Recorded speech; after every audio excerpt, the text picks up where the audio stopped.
and we need to look at these numbers very closely, taking into account the requirement of a balanced approach. Next slide, please. Okay, so these are just a list of our activities and accomplishments over the last years. Now we go to the moving forward. Please, next slide, please. Okay. Next. Okay.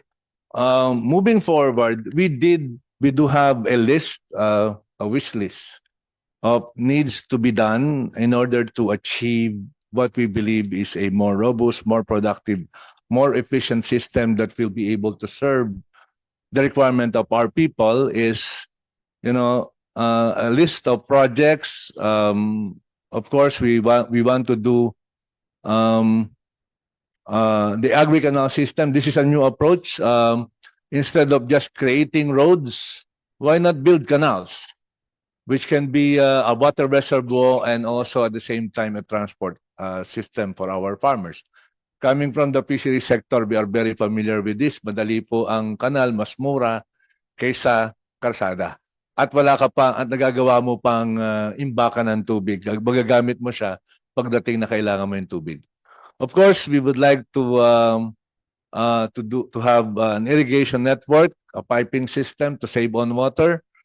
Of course, climate smart protected cultivation system in areas where it is appropriate. Cold storage expansion, we mentioned that post-harvest support is very much lacking.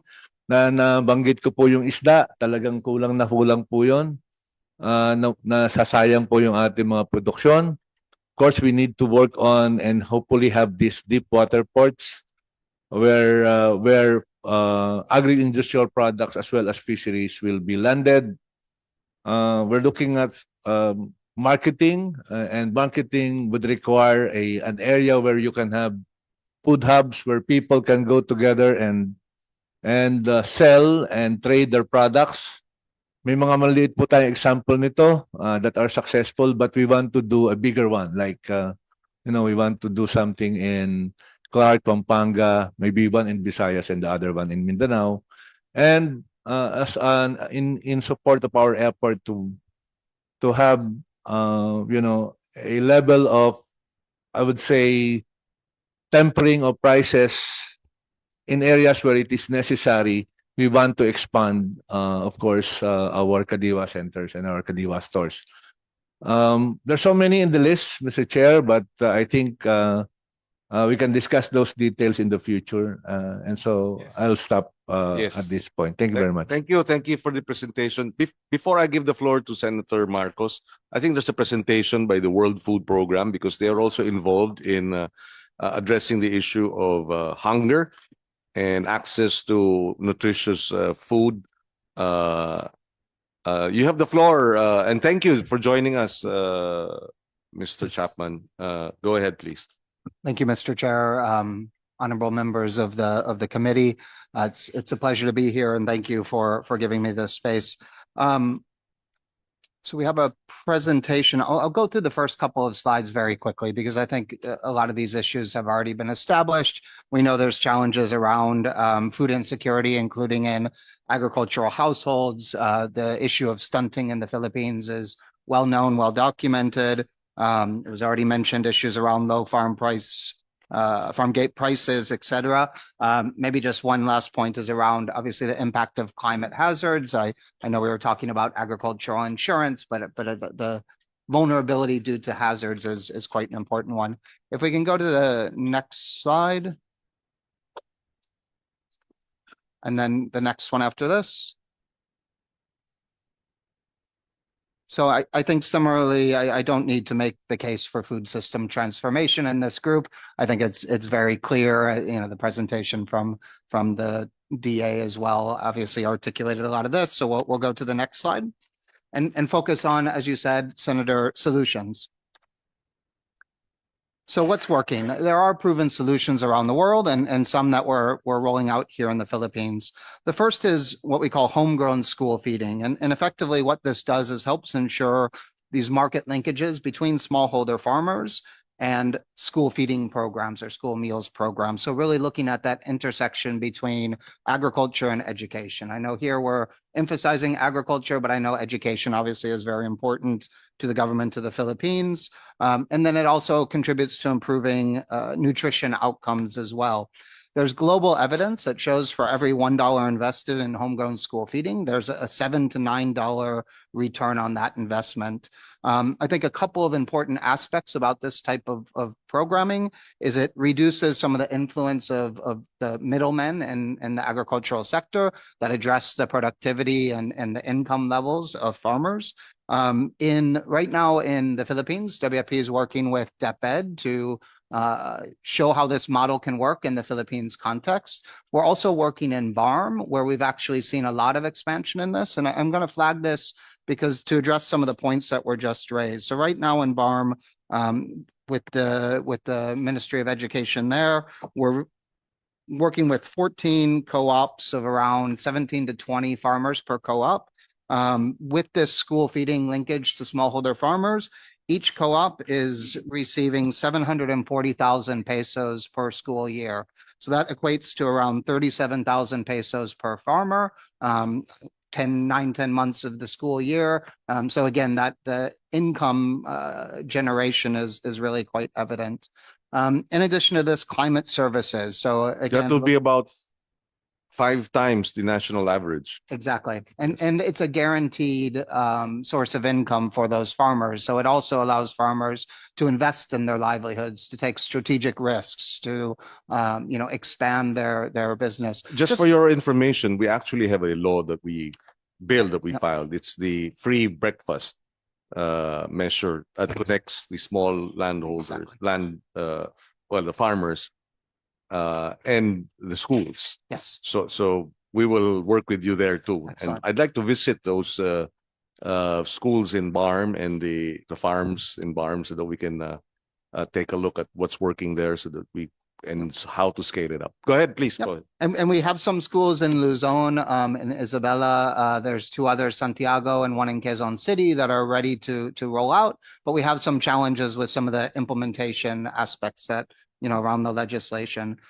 So climate services, again, ensuring that people are aware of some of the risks and hazards that are out there, and ensuring that they have timely information to weather data. Nature-based solutions, I think, again, the DA highlighted a lot of the needs and the asks that are out there. There's also a lot of analysis around degraded watersheds. And so ensuring more of a convergence of some of the support from the government, taking that watershed-based approach can have greater returns on investment. And then disaster risk financing. So again, we've talked a little bit about agricultural insurance. Right now, the primary agricultural insurance with PCIC is an indemnity-based product. There's also, I understand, efforts to move towards a parametric-based product. So again, rather than waiting to go out and measure the actual losses, based on wind speeds and rainfall, payouts automatically occur. So it reduces that payout time. It comes with other challenges, but there's a wealth of experience out there in the world. So we can go to the next slide. And this is maybe where some of the recommendations come in, and this touches on some of the legislative issues. So WFP has been working with DepEd and doing a lot of advocacy work around amending Republic Act 11037, which guides how school feeding is implemented. There are a few very unique things here in the Philippines. One is the targeting of school feeding based on malnutrition. This is the only country in the world that does that, and it creates a number of challenges, including stigma. But from that agricultural linkage side, it does not allow for an economy of scale to bring farmers to those schools. So adopting more of a universal approach is really quite critical to ensuring that link to smallholder farmers and local procurement can be effective. The second one is around promoting the negotiated procurement and community participation, or the NPCP. This is, effectively what allows government entities such as DepEd and the sub-regional bodies of DepEd to be able to procure directly from smallholder farmers. There are a lot of impediments to implementing that process. Again, with DepEd and with the ministry and BARM, we've been doing some trainings how that can work.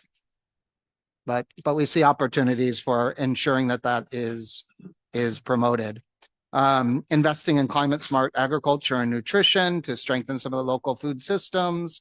And then again, disaster risk financing opportunities, and also looking at blended financing mechanisms. So we're also in discussion with DA, with DSWD, with Department of Finance, DBM on some opportunities for ensuring greater access to some of the financial services for smallholder farmers that already exist. And next slide, please. And then finally, again, I think this is well established, but your leadership is key, and you know, really the transforming of food systems is critical in the context of the Philippines to address some of the challenges around hunger. I'm looking at this to a very human perspective. Prices are high, but the impact on poor and vulnerable households is where, from the World Food Program perspective, our interest lies. And then also for building resilience. Again, there's a lot of incentives on why reducing some of the food mile is important. It cuts cost. It preserves nutritional value of food. So again, looking at through a more of a convergence perspective, ensuring that school kids are able to access food from local farmers. It cuts the supply chains down, reduces carbon emissions, ensures that that kids have healthier diets. And then again, we're, as the World Food Program and other UN agencies, of course, ready to partner with Senate leadership to advocate and help and advise in any way, shape, or form that we can to help address some of these challenges for a food secure Philippines. Thank you. Thank you, Mr. Chapman, for the presentation. We look forward to working with you on the aspect of being able to roll out and get inputs for the law, how we can make it consolidate the different laws on feeding. You have actually the masustansyang pagkain law, among others. No, thank you. I think the ATI has a presentation. Is that right? No, sorry. You're asking for the floor. What is your name, ma'am? Undersecretary Caballero, sir. Okay. For high value crops. Okay, go ahead. In fact, in response to Mr. Chapman's presentation, the World Food Program, there's an ongoing joint memorandum circular. It's still being finalized, but it takes off from the food Gulayan sa Bayan, which aims at enhancing the local food system, Mr. Chair. And by looking at the enhancement of the local food system, the entry point would be to provide reliable seedlings and planting materials. And we work through the rural improvement clubs and the 4-H clubs, which are basically organizations at the ground level, which can be mobilized already. We are putting up 1,320 sites as per approval of our secretary. This is already being rolled out, Mr. Chair. We had our major launching just last Monday, all across the country. The goal there is to localize the food system, and the entry point is to really make sure that seedlings is available at the local level.